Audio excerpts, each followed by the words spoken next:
ശ്രീ അഷ്റഫ് വാളൂർ, ഈ ചർച്ചയിൽ ഒരിടത്തും ഇസ്രായേൽ സൈന്യത്തിൻ്റെ കംപ്ലീറ്റ് വിഡ്രോവലിനെ കുറിച്ച് പറയുന്നില്ല. ഒരു ലൈൻ വരെ അവർ വിട്ടുനിൽക്കും എന്നതിനെക്കുറിച്ചാണ് പറയുന്നത്. അതിനെക്കുറിച്ചാണ് ചർച്ചകൾ നടക്കുന്നത്. 72 മണിക്കൂറാണ് ട്രംപ് നൽകിയിരുന്ന സമയം. ഹമാസിനെ സംബന്ധിച്ച് അവർ ചർച്ചയ്ക്ക് സന്നദ്ധമായി, അതിനെ പോസിറ്റീവായി തന്നെ ട്രംപ് എടുത്തിട്ടുണ്ട്. പക്ഷേ ചർച്ച ഒരു വെടിനിർത്തലിലേക്ക് എത്തിയില്ല എങ്കിൽ, ആ അന്ത്യശാസന സമയം കഴിഞ്ഞാൽ സർവനാശം എന്നത് നേരത്തെ തന്നെ ഭീഷണിയായി ട്രംപ് മുഴക്കിയിട്ടുള്ളതാണ്. അപ്പോൾ എത്ര സമയം ചർച്ചകൾ മുന്നോട്ട് കൊണ്ടുപോകാൻ കഴിയും? അതിൻ്റെ ആയുസ് എത്ര എന്നൊരു ചോദ്യമില്ലേ? ട്രംപിനെ സംബന്ധിച്ചിടത്തോളം ഈ പ്രശ്നത്തിൽ അദ്ദേഹം സ്വീകരിച്ചിരിക്കുന്ന നിലപാട് സാധാരണഗതിയിൽ പൊതുവെ നമുക്കറിയാം, ട്രംപിന്റെ ഒരു വിദേശ നയ സമീപനം എന്ന് പറയുന്നത് മുൻകാലങ്ങളിലുള്ള അമേരിക്കൻ പ്രസിഡന്റുമാരിൽ നിന്ന് തികച്ചും വ്യത്യസ്തമായ ഒരു സമീപനമാണ്.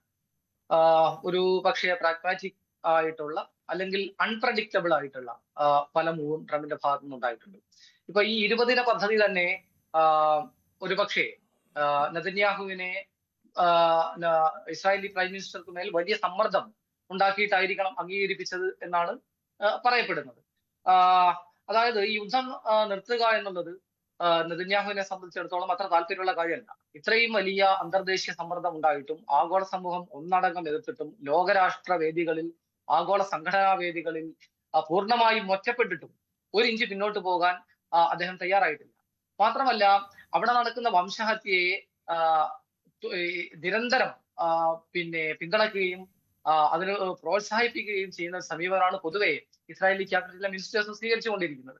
ഇന്ന് തന്നെയും ഇന്റേണൽ സെക്യൂരിറ്റി മിനിസ്റ്റർ പറഞ്ഞത് ഹമാസിന്റെ പൂർണ്ണമായ നാശമില്ലാതെ, അല്ലെങ്കിൽ പൂർണ്ണമായും ഹമാസിനെ അവസാനിപ്പിക്കാതെ ഒരു തരത്തിലുള്ള കരാറിലും ഇസ്രായേൽ ഒപ്പുവെക്കാത്തിടത്തോളം, പ്രത്യേകിച്ച് നെതന്യാഹുവിനെ സംബന്ധിച്ചിടത്തോളം അന്തർദേശീയ സമ്മർദ്ദം എന്നുള്ളത് ഒരു പ്രധാനപ്പെട്ട ഘടകം തന്നെയാണ്.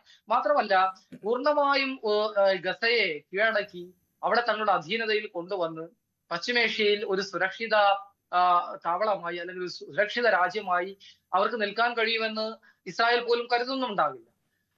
എങ്കിലും അവരെ സംബന്ധിച്ചിടത്തോളം അവരെ പ്രൈം കൺസേൺ എന്ന് പറയുന്നത് ആ ബന്ദികളെ, 48 ബന്ദികൾ ഇപ്പോഴും ഹമാസിന്റെ കയ്യിലുണ്ട്, അവരെ വിട്ടുകിട്ടുക എന്നുള്ളതാണ്.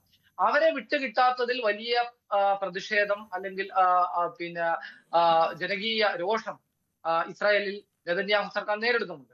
അപ്പോ ഈ കരാറിലെ ഈ 20 ദിന പദ്ധതിയിലെ ഏറ്റവും പ്രധാനപ്പെട്ട നിർദ്ദേശം ഈ ബന്ദികളുടെ മോചനം തന്നെയാണ്. ആ മോചനം തത്വത്തിൽ ഹമാസ് അംഗീകരിക്കുകയും ചെയ്തിട്ടുണ്ട്. പകരം ഇസ്രായേലി ജയിലിലുള്ള ഫലസ്തീനികളെ മോചിപ്പിക്കണം എന്നതാണ് അവരുടെ നിബന്ധന.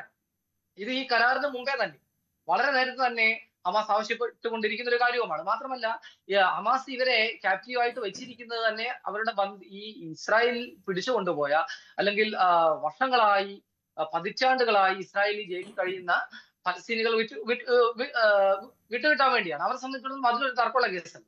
രണ്ടാമത്തെ ഒരു പ്രധാനപ്പെട്ട പ്രശ്നം, ഈ ഏറ്റവും വലിയ തടസ്സം ഇതൊരു ഫ്രൂട്ട്ഫുൾ ആയ കരാറിലേക്ക് എത്തുമോ എന്നുള്ളത് ഏറ്റവും വലിയ ആശങ്കയുണ്ടാക്കുന്ന 2-3 പോയിന്റ്സിൽ ഒന്ന് ഈ ഹമാസിന്റെ നിരായുധീകരണമാണ്. ഞാൻ നേരത്തെ സൂചിപ്പിച്ചതുപോലെ ഹമാസിനെ സംബന്ധിച്ചിടത്തോളം അവർ നിരായുധീകരിക്കപ്പെടുക എന്നുള്ളത് അവരെ സംബന്ധിച്ചുള്ള ഒരു പ്രശ്നമുള്ള കാര്യമായിരിക്കില്ല. എവിടെ വരെ?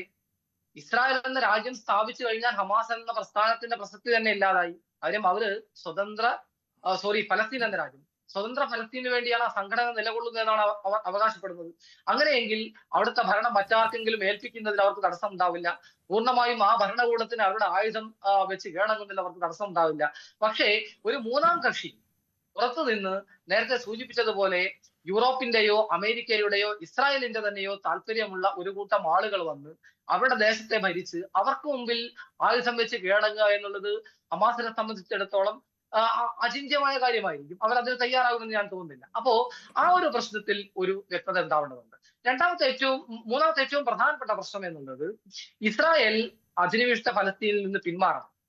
ഏത് ഘട്ടം മുതൽ അധിനിവേശം നടത്തിയ മേഖലയിൽ നിന്ന് പിന്മാറണമെന്ന ഉള്ള കാര്യത്തിൽ ഇതുവരെ ഒരു വ്യക്തത വന്നിട്ടില്ല. ഹമാസിന്റെ കഴിഞ്ഞ ദിവസത്തെ പ്രതികരണത്തിലും അവരത് വ്യക്തമാക്കുന്നില്ല. ഞാൻ മനസ്സിലാക്കുന്നത്, അവരുടെ പ്രസ്താവനകൾ വായിച്ചതിൽ നിന്ന് മനസ്സിലാക്കുന്നത്, 1967 യുദ്ധത്തിൽ ഇസ്രായേൽ കയ്യേറിയ മേഖലകളിൽ നിന്നെങ്കിലും അവർ പിന്മാറേണ്ടി വരും. അതിന് ഇസ്രായേൽ തയ്യാറാകുമെന്ന് തോന്നുന്നില്ല. ഇനി അതല്ലെങ്കിൽ പോലും ഏറ്റവും ഒടുവിൽ ഇതൊന്നുമില്ലെങ്കിലും നിലവിൽ 2023 ഒക്ടോബർ 7 മുമ്പുള്ള ഒരു ഒരു ഒരു സാഹചര്യം പരിഗണിച്ച് ആ ഒരു ഭൗമ രാഷ്ട്രീയ സാഹചര്യം പരിഗണിച്ചുകൊണ്ട് തന്നെ ഈ ഗസയും വെസ്റ്റ് ബാങ്കും ചേർത്ത് ഒരു സ്വതന്ത്ര പലസ്തീൻ രാജ്യം ഇസ്രായേൽ അംഗീകരിക്കേണ്ടി വരും അൾട്ടിമേറ്റ്ലി. പക്ഷെ അവിടേക്കൊന്നും ഇപ്പോഴത്തെ ഈ ചർച്ചകൾ എത്തുമെന്ന് തോന്നുന്നില്ല. ഈ ചർച്ചകൾ ഒരുപക്ഷെ വർഷങ്ങൾ എടുക്കേണ്ടി വരും. ഏറ്റവും അടിയന്തരമായി ചെയ്യേണ്ട കാര്യം ഗസയിലെ ഇസ്രായേൽ വംശഹത്യ അവസാനിപ്പിക്കുകയാണ്. അതിനാണ് ട്രംപ് കഴിഞ്ഞ ദിവസം സ്റ്റോപ്പ് ബോംബിംഗ് എന്ന് ഇസ്രായേലിനോട് ആവശ്യപ്പെട്ടത്. പക്ഷേ ഇസ്രായേൽ അത് മുഖവിലക്ക് എടുക്കാൻ തയ്യാറായി. മാത്രമല്ല ഇന്നും ഗസയിൽ ആളുകൾ കൊല്ലപ്പെട്ടുകൊണ്ടിരിക്കുകയാണ്. അത്തരമൊരു സാഹചര്യത്തിൽ ഇസ്രായേലിനെ പൂർണ്ണമായും വിശ്വാസത്തിലെടുത്ത് അല്ലെങ്കിൽ അമേരിക്കയെ വിശ്വാസത്തിലെടുത്ത് ഒരു കീഴടങ്ങൽ കരാറിലേക്ക് ഹമാസ് പോകുമെന്ന് ഞാൻ കരുതുന്നില്ല. അങ്ങനെ പറയുമ്പോൾ പോലും ഇപ്പോൾ നടക്കുന്ന വംശഹത്യ, ഈ മനുഷ്യഹത്യ അവസാനിപ്പിക്കുക എന്നുള്ള ഒരൊറ്റ പോയിന്റിൽ ഒരുപക്ഷെ ചില വിട്ടുവീഴ്ചകൾക്ക് അവർ തയ്യാറാകും. ഒരു പൂർണ്ണമായ വെടിനിർത്തലിലേക്ക് കാര്യങ്ങൾ പോകണമെങ്കിൽ, പശ്ചിമേഷ്യയിൽ സമാധാനം കൊണ്ടുവരുന്നതിലേക്ക് കാര്യങ്ങൾ പോകണമെങ്കിൽ ഇനിയും ഒരുപക്ഷെ മാസങ്ങളോ വർഷങ്ങളോ എടുത്തേക്കും എന്ന് തന്നെയാണ് ഇപ്പോഴും മനസ്സിലാക്കുന്നത്. മാസങ്ങളോ വർഷങ്ങളോ എടുത്ത് പൂർണ്ണമായും ഒരു സമാധാനത്തിലേക്ക് പോകാനുള്ള